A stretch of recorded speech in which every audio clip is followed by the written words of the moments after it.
Hey everybody, Randy Purcell here, and I'm in the studio getting ready to start posting some videos, content about being in the studio alone.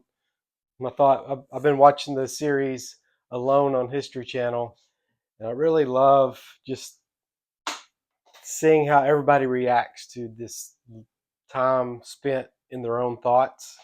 And that show alone, these people are really alone. There's no devices to look at. There's no communication with the outside world, and it's just amazing to see the differences in how people handle it. And I don't know if it has something to do with their backgrounds or what makes some people be able to handle that for longer periods of time, and some can barely make it a week, if that. So we're in the studio, and I'm just gonna go about doing some things here. I've got a painting that's of a guitar. I'm getting ready to cut the strings for it, and then I'm going to do the burnishing and sanding and all that. So we're going to record that too. But right now, I've got a few boxes of things I want to put up, and I didn't want to wait till everything was perfect to do these videos, because I think that's why it's taking me so long to do this one.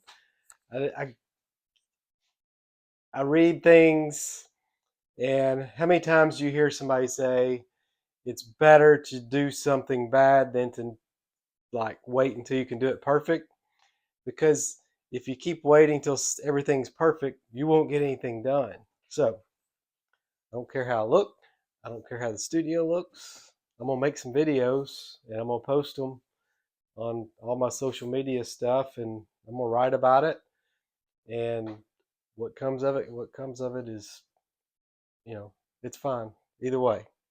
I'm not doing this for gaining followers or anything. I just always found it interesting to see how other artists work, and I'm very grateful that I've ran across books or videos of other artists doing their thing.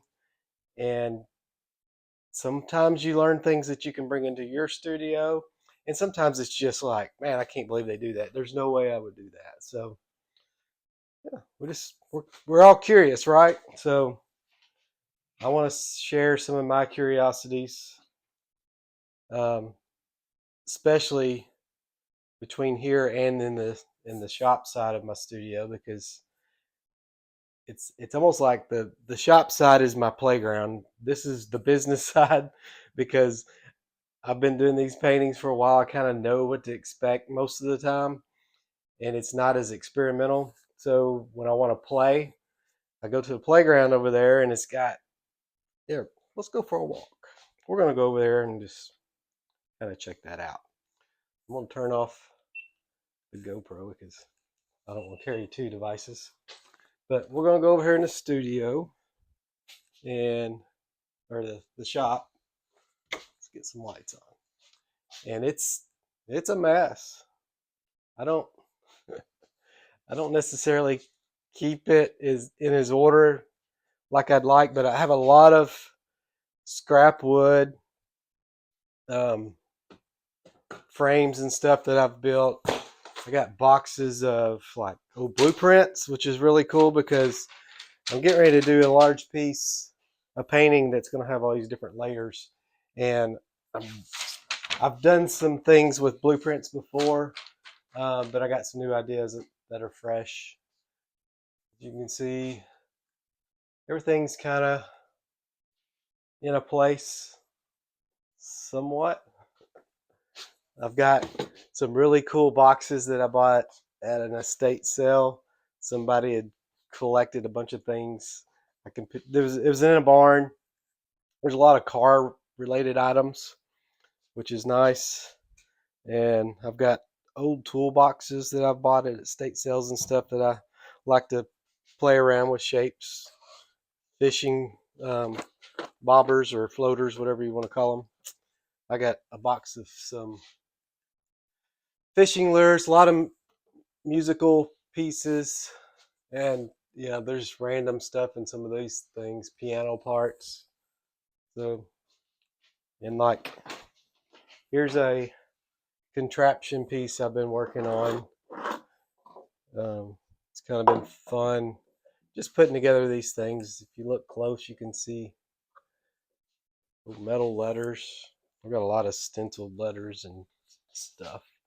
I got some ideas for the back of that box too, so it'll be in the round. And then of course, I don't have the best tools. I buy what gets the job done. I don't use them every day, so it's not like I have to have the best of everything. So I get what's affordable, what gets the job done, and luckily some of the cheaper stuff I've bought over the years has lasted me for a long time. Um, yeah, so this is the playground, I guess you call it, and I do have a water closet, and it's also partly storage. So I keep all kinds of things in here. So, all right, so we're going to end this video, and I'm going to work on another one that's the process of this guitar painting, but I've at least introduced you to my ideas about Alone in the Studio, the type of content that I want to start just sharing, and I'd love to hear your curiosity about how I do things. I don't mind having a conversation about process, creativity, materials, and yeah, I look forward to hearing your words about all that. Thanks for watching. We'll see you later.